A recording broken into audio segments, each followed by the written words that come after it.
যারা এই মৎস্য আহরণ করে এরা নৌকার মালিক, 1% লোক না, জালের মালিকও তারা না, তারা কিন্তু দাদন খাটে।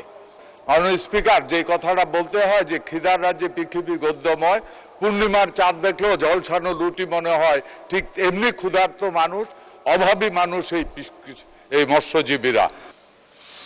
মাননীয় সদস্য মোহাম্মদ শাহাদাত হোসেন, আপনি এবার একটি প্রশ্ন করতে পারেন।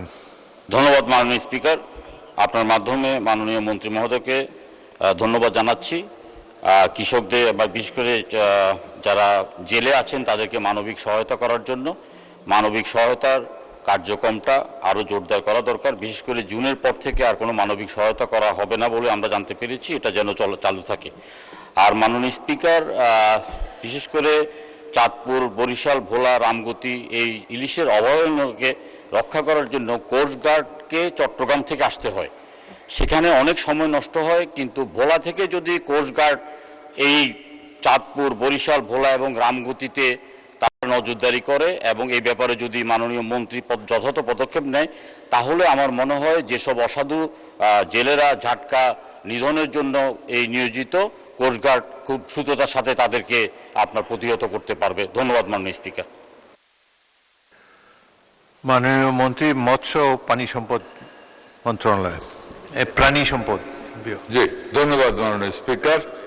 আমার মনে হয় মাননীয় সংসদ সদস্য যা বলেছে কথাটা সত্য। আমরা আগামী দিনে চেষ্টা করছি যে এক্স্যাক্টলি ভোলাতে আর একটা কোস্টগার্ড স্টেশন করার জন্য।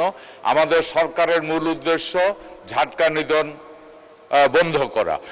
মাননীয় স্পিকার, এখানে একটা সত্যি কথা যেটা বলতেই হবে, সেটা হলো যারা মৎস্য শিকারী বা মৎস্য আহরণ করে মৎস্যজীবী, এরা নেহাত একেবারে দরিদ্র মানুষ, একেবারে খেটে খাওয়া মানুষ।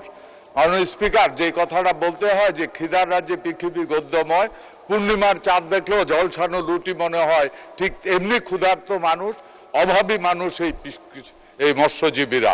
তাই বর্তমান সরকার আগামী দিনে এই মৎস্যজীবীদেরকে যারা মৎস্য আহরণ করে এদেরকে আরো কিছু জব দেওয়ার জন্য, এখানে একটা জিনিস বলে রাখি মাননীয় স্পিকার, যারা এই মৎস্য আহরণ করে এরা নৌকার মালিক, 1% লোক না, জালের মালিকও তারা না, তারা কিন্তু দাদন খাটে।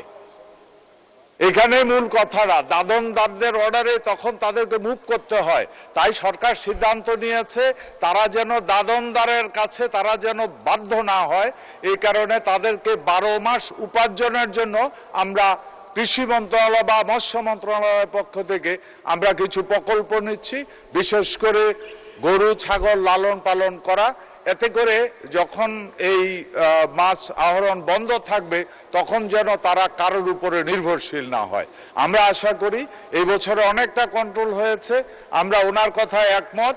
ওইখানে কোস্টগার্ডের স্টেশনকেও চেঞ্জ করব, একই সাথে এই মৎস্য আহরণকারী যারা তাদেরকেও আরো বেশি ফাইন্যান্সিয়াল সাপোর্ট দেওয়ার জন্য, সেলফ সাফিসিয়েন্ট করার জন্য আমরা চেষ্টা করছি। ইনশাআল্লাহ আগামী দিনে আমরা আরো ভালো কিছু করতে পারবো। ধন্যবাদ মাননীয় স্পিকার আপনাকে।